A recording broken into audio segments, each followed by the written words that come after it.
thank you for being here. So AI is changing our exploration and understanding of reality. It will also fundamentally change how we interact and engage with brands. Gen AI is transforming content production, and agentic systems are disrupting the customer journey like we've never seen before. Also, GEO is quietly displacing SEO as the discovery layer that matters. So what's going to happen with brands? Are brands going to become invisible? A lot of experts believe that over 50% of the world's brands will actually become invisible in the agentic era. So we believe it's a great opportunity today here with my friends Jaime, Christoph, and Soraya to discuss how to actually build iconic, relevant brands that can survive in this interesting era. Jaime, let's start with the discovery phase.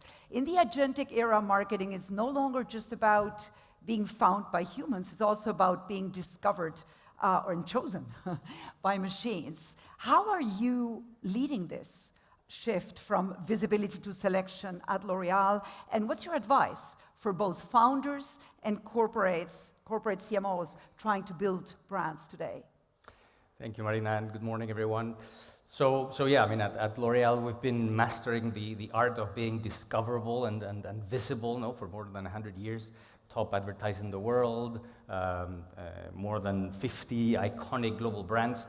However, in this new era, it's not about being visible or even discoverable. We're moving from being searched and found to actually being chosen by machines. We actually have seen that around 87% of products that are discovered or mentioned by LLMs when you're starting a chat actually disappear along the way.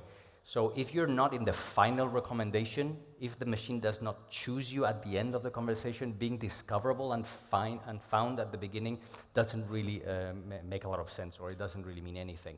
So at L'Oreal, we treat these LLMs not as search engines, but as highly trained beauty advisors. And therefore, it's all about making sure that they have all the information that they need to make the right decisions and the right choices. So so if you ask me for advice for people creating brands, in this era, a creative director is as important as a data architect. If you're not able to structure your data and make it easy for machines to understand who you are, what you offer, what does it do for consumers, then you're absolutely invisible for these machines, which are intermediating now the decision-making process.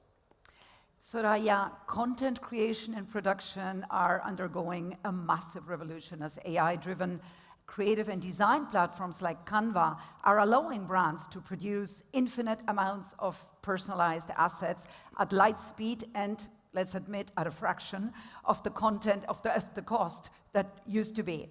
As a result, of course, the volume of content produced by brands is exploding. By the way, quantity does not necessarily equal quality, would be my observation. Now, what are brands that are getting this right doing in your experience? You have so many brands using your platform. And what are the mistakes that should be avoided? Thank you very much for the invite. It's a pleasure to be here.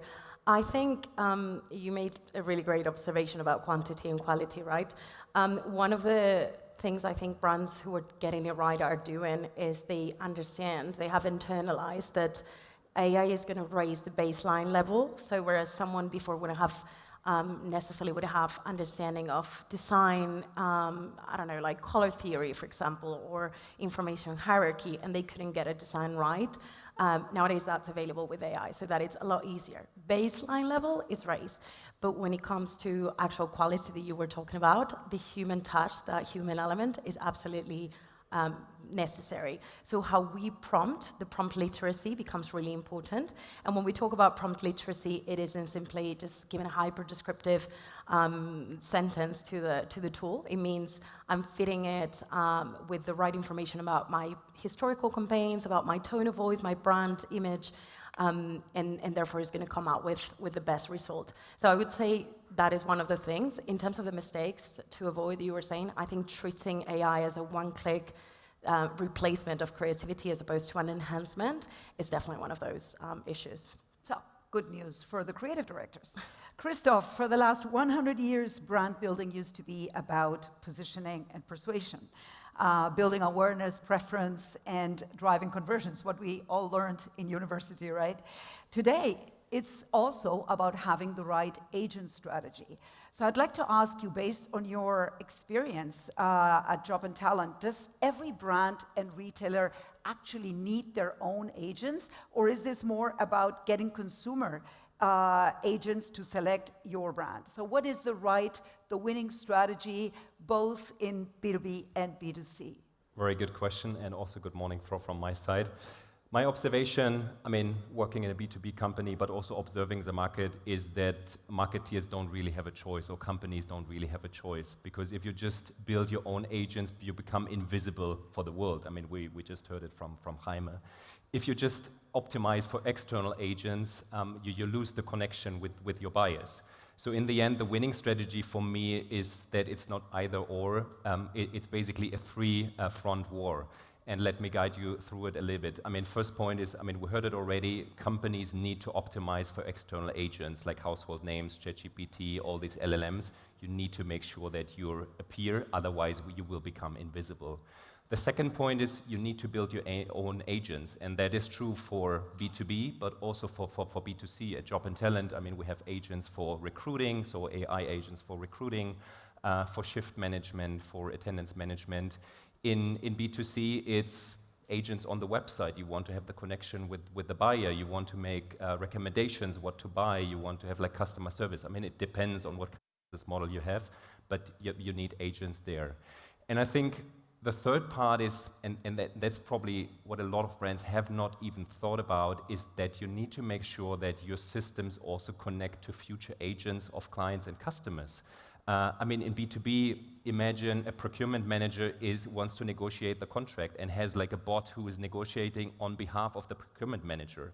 This is something companies need to be aware of. This is coming. And the same applies for B2C. I mean, Marina, you work also as an advisor in an insurance company. I mean, the future would be people want to negotiate their car insurance contract. So they will have bots in the future to negotiate on their behalf based on their driving history.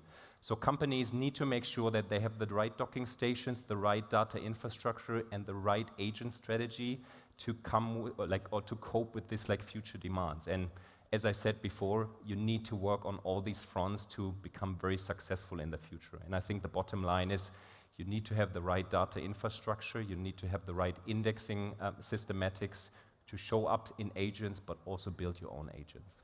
So it's not one or the other. Not really. Jaime, yesterday we heard a lot of speakers here talking about the screenless future and also about the era of post the smartphone. So marketing will certainly continue having two jobs, we believe. One is to engage and inspire consumers. That's not going away. But on the other hand, marketing to machines so that they choose you and choose your brand. What are the filters, in your opinion, a brand must pass to be recommended by the machines today?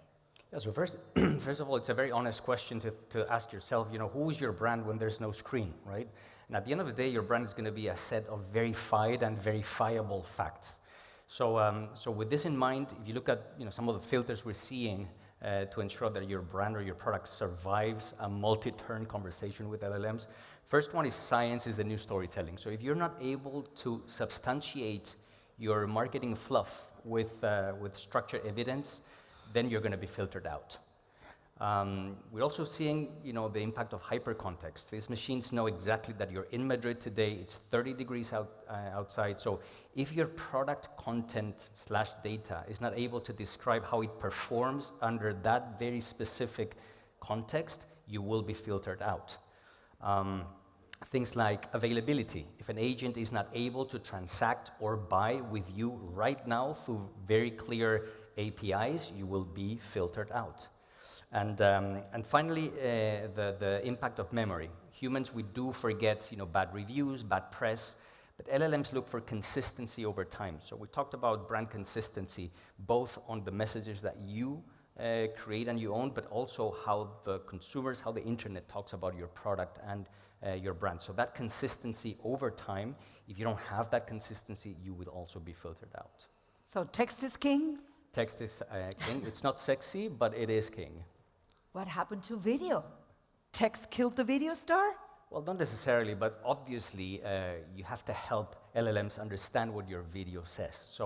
So platforms that, apart from video, are able to provide textual context around those videos with transcriptions and titles and comments will actually help those LLMs understand what that video and that image is saying, and therefore find that consistency that they're looking for in all the different assets.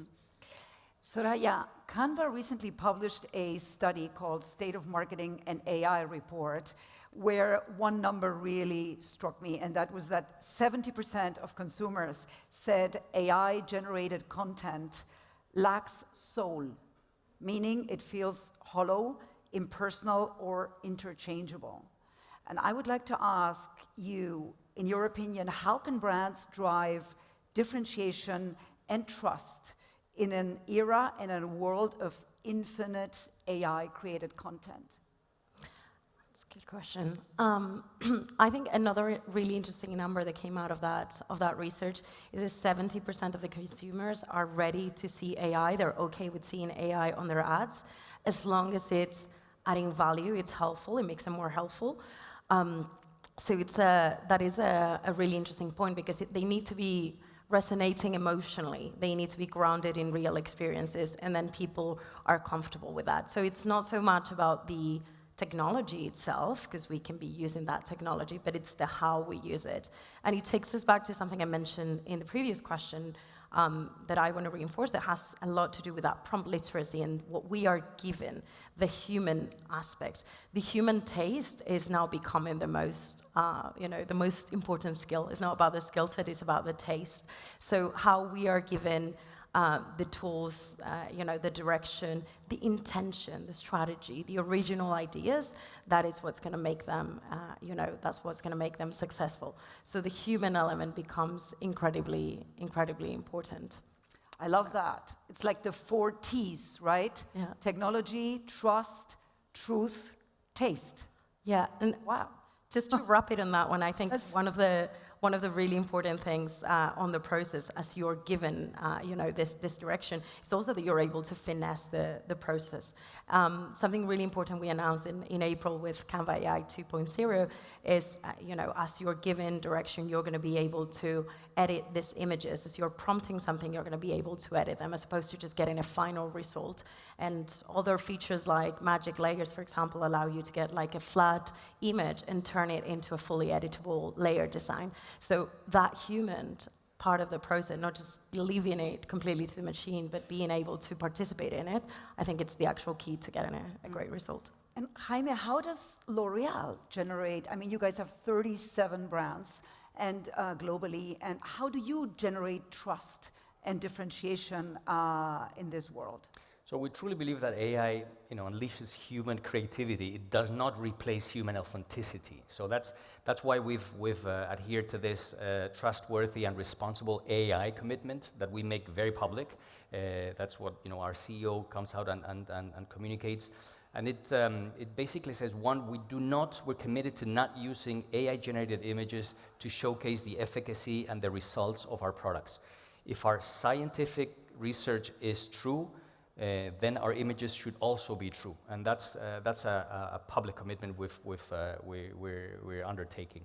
Second one is that the data sets that we use for algorithms and the AI that we use internally, we're committed to remove all biases. We are the leader in beauty, and we are very committed to empower an inclusive beauty standards or representations. Therefore, the data sets must be unbiased to represent all types of skins, hair types, races, etc. So that's a second of the commitments. And a third one is absolute and brutal transparency. We also believe that if an image has been generated with AI, and we use them for beautiful backgrounds and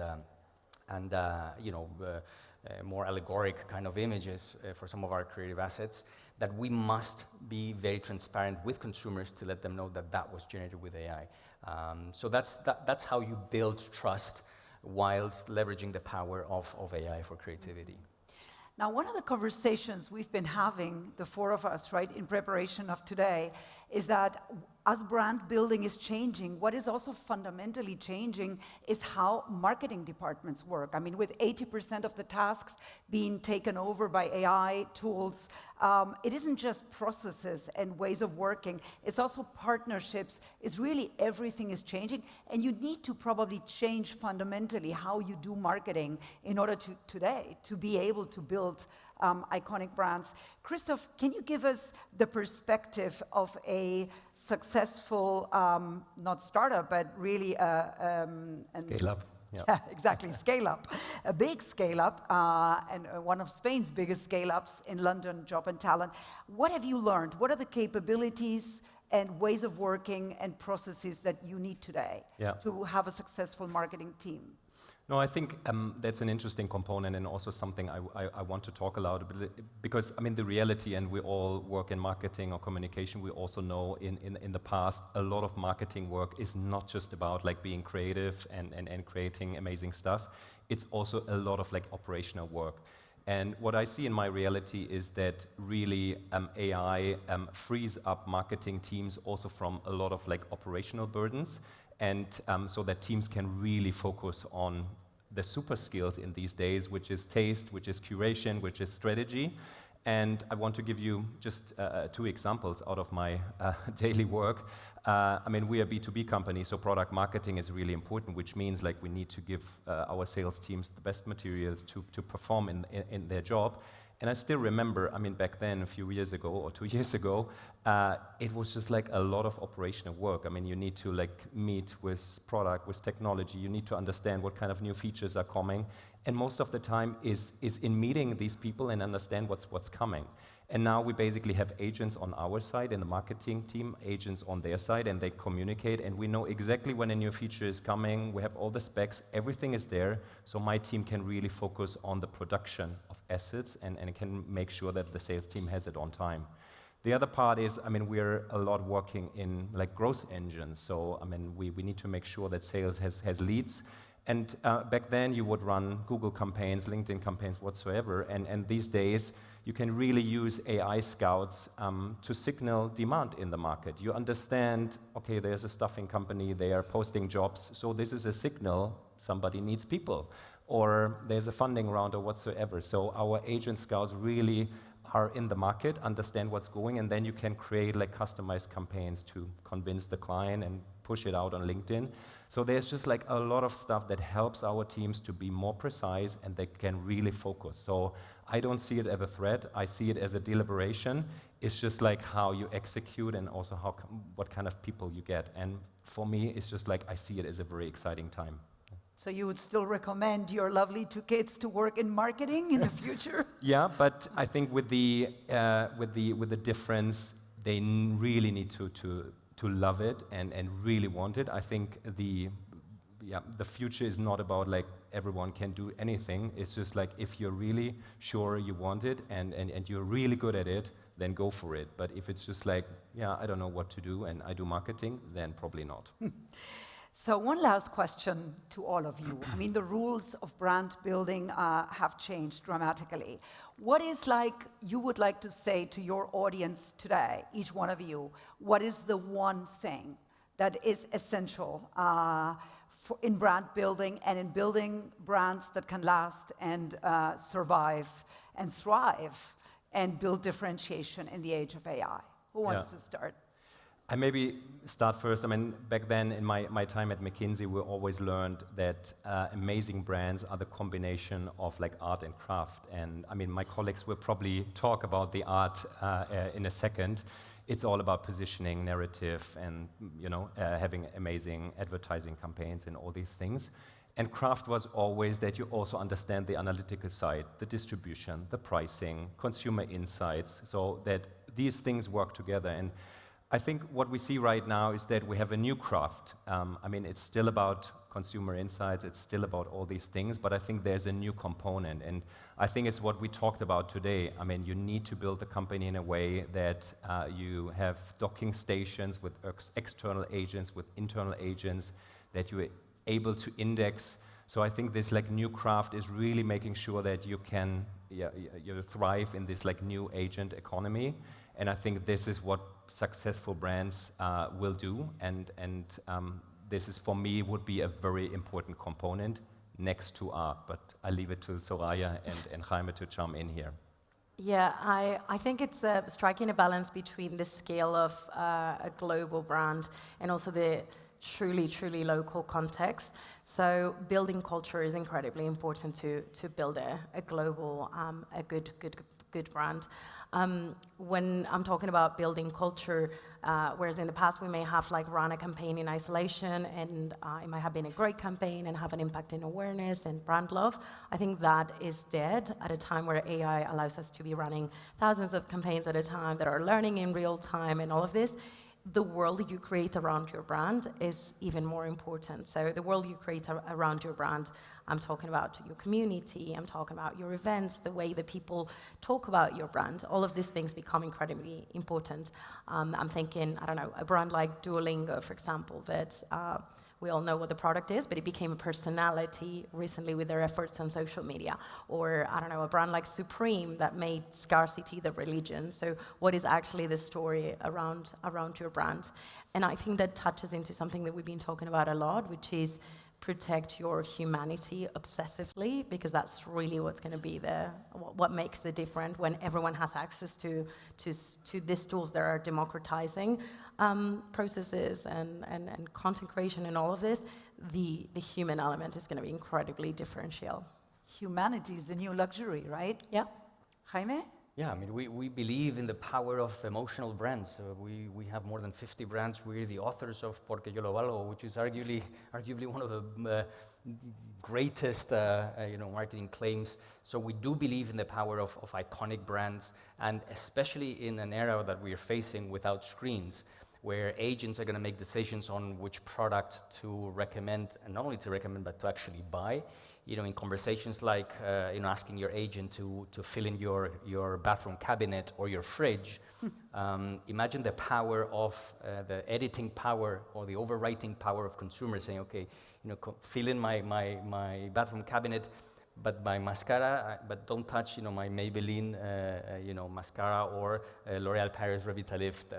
So aim to be that brand. It's true that now brands need to be much more built through products, because conversations with consumers are really about products, and with LLMs, what they do understand mostly is products. So building those iconic products and aim to be that brand or the product that consumers overwrites the LLM recommendation. That really is what an iconic brand or an iconic product is going to be in this screenless era.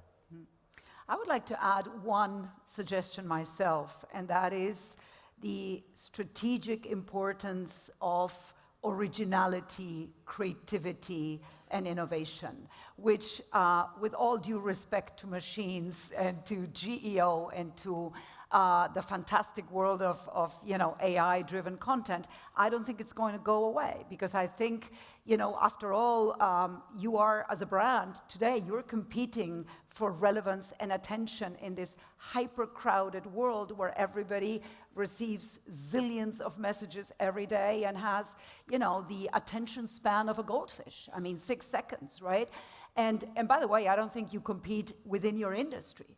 I think you compete for attention and relevance in any category and any industry. And therefore, in my view and in my experience, it is still going to be so fundamentally important to embrace creativity as a big driver of growth and of differentiation.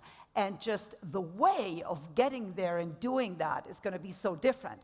But I think the importance of embracing creativity, and by the way, that comes directly from the CEO, not just from the CMO, is going to be super, super important still in the future. Would you agree? I hope you do. Totally. I think it's about creativity, but also then, having a super strong and clear positioning, because, LLMs, they just will find you if you're clear on your positioning. I think if you're trying to do everything, what a lot of companies do with all the tools and AI, then you will fail. So it's this combination of, being true to yourself, having a clear position, and massive creativity. I think that's true. Yeah.